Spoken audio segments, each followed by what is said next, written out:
Hey Jeff, I'm curious. Do you feel like you guys have kind of found a little bit of an identity with the defense that you've shown, especially this last stretch? But that seems like kind of where you guys have put a lot of emphasis all year.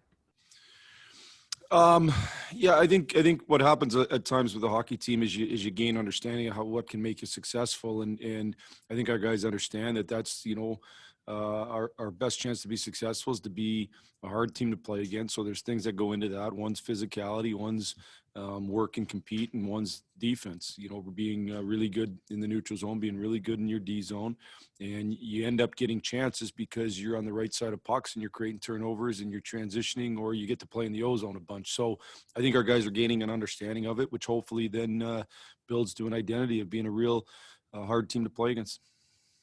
And then is it something that you think like? Why do you think it's been better this year than maybe it was last? You mentioned some of those stats. I looked today. I think it's seventh in the league in expected goals against at 5-on-5. Like, why is that so much better this year? Is it personnel, buy-in, something else?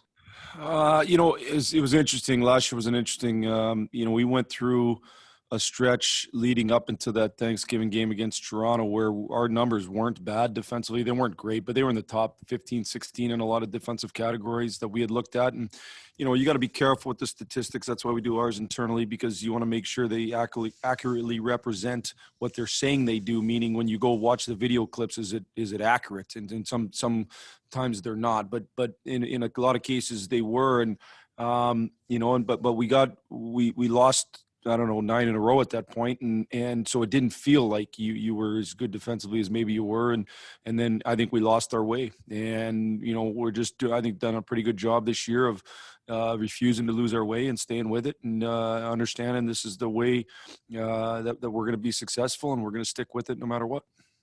Thank you. Next question from Ansar Khan with MLive.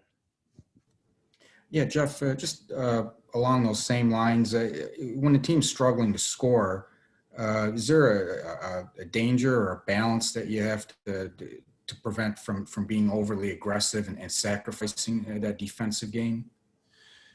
Yeah, you know what? Well, I think what happens at times when you struggle to score is I think you lose your focus on defense, and you gain a greater focus on offense, and then next thing you know, you're bad defensively and you're still not scoring, and that's a recipe for disaster. For us to be successful, we're not going to win games 6-5 on a regular basis. We're going to have to win games 2-1. We're going to have to win games 3-2. So we got to make sure we continue to stick to the foundation that's going to make us successful, and that's being a really hard team to play against, being good defensively, and continue to get the chances we're getting. It's not like we're not getting any chances, and then find ways to win those close games. How do you do that? You make a play at a critical moment. You have a key save at a critical moment. You might win the game on specialty teams, and we just got to stay with it. We can't stray away from these principles defensively, and yet we still got to keep finding ways to be a little bit better offensively. The key in the offense to me is at the net, and it's an area we can keep getting better at. And with the power play, is it just a matter of just continuing to practice and executing, or do you look to change things up as far as schemes or strategies or anything like that? In terms of schemes, there isn't a whole lot of difference in terms of schemes throughout the league, and I don't know that there has been a whole lot of differences in the last 20 years in terms of what power plays look like. At one point, the 1-3-1 came into effect, and it's been the most successful of any of the power plays. I've worked with a spread or a 2-3 type look before, and it's been fine. But ultimately, most power plays are based out of that 1-3-1 set. It's the mentality you have within that. And we got to do a better job of creating chaos at the net and having numbers at the net. That's really how you score on the power play. And so it's something that, we have to look at internally. Do we have the right people in the right spots? It's something we look at all the time. You don't want to overchange and not have any chemistry, but you got to make sure you got the right people in the right spots. And then from a mentality standpoint, we got to keep finding ways to get guys to have the mentality of getting chaos at the cage and outnumbering them there. Thanks. Next up, Ted Colton, Detroit News.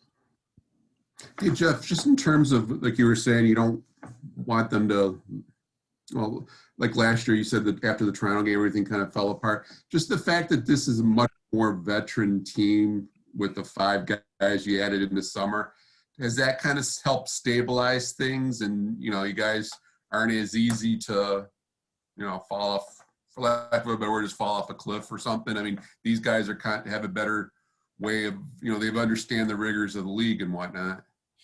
Yeah, and we had some veterans last year too, and it's just every year is a little bit different, and it just depends. I would say, we've done a good job of after getting slapped in the face against Tampa of kind of getting ourselves picked back up and getting back to playing solid hockey. Now, I don't want to be satisfied with close losses either. Right.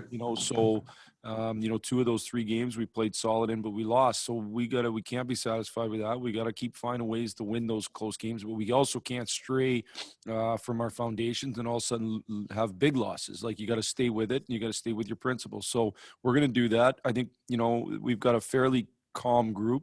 They're not too excitable. I think a lot of the guys we added aren't too excitable. And I also think there's a maturity level of the guys that went through the struggles we went through last year, understanding that we just got to stay with it. What have you thought about Zadina from the start of camp up to now? I mean, we talked a couple of weeks ago, just missing those couple weeks with the COVID and all. I mean, another tough break for the kid, but seems like he's hit the ground running here these last few games since he came back. And I mean, I don't know, as far as development, do you like what you've seen so far this season?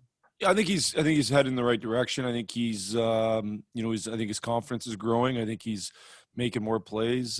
He's getting a good opportunity with Larkin. We've kind of, allows us to spread our lineup out a little bit, which I think is important for our hockey team. I don't think we can be a one-line team and expect to have success. And I think he's worked well with Larkin. They've had some good give and go and play, and that's what Zadina, I thought, had to get better at, was just that give and go game, and he's certainly gotten better at it. But he's been tenacious on the puck. He's been solid on the defensive end. So I think he's headed in the right direction. What type of steps will he take moving forward? Invariably, you're going to take some steps backwards, but we want to take as many steps forwards as possible. Will they be big, giant steps or little steps? I don't know that. We'll have time will tell here, but hopefully it's as many steps in the right direction as possible. Appreciate it. Thanks, Jeff. Yeah. Last question for Coach from Helene St. James. Jeff, is there a fine for a phone going off? That wasn't me on Zoom calls. Yeah, Ted owes everybody a drink when we all get back together. Right, so sometime in 2023. Yeah. Jeff, how do you, other than results, judge how you guys performed in a game? I mean, you talk about internal stats. I'm sure you don't want to give it a lot away, but like, how do you judge? How do you present to your team that guys are doing the right things, even if the result ultimately hasn't been there as much as you would have liked? Yeah, we look at a number of different things internally, and part of that is we've got our own expected goals models. I know Max referenced that. We look at chances for and against that we do internally ourselves as a coaching staff. We also have an analytics department that has produces some of those. How we're doing in front of each net front is extremely important. But ultimately, you want to give up as little as you can. And try to have a greater margin of chances for than against. I mean, that's what it comes down to. So, and then within each area of the game, how we did in each area of the game. And again, we've got internal models that can show us that, both from a statistical standpoint and also then our own eyes when we watch the tape, and we review all that and make a determination, if we're heading the right direction. And usually what that tells us is, there's areas we did good and areas we're going to get better at. And then you go out and you practice the areas you got to get better at, and you try to continue to get, improve on the areas you did good. What do you see going on with Bobby Ryan? He was off to such a phenomenal start. Hasn't been quite as productive since that opening week. I still think he's skating good, which I think is the key. He wasn't going to keep up the pace that he started with.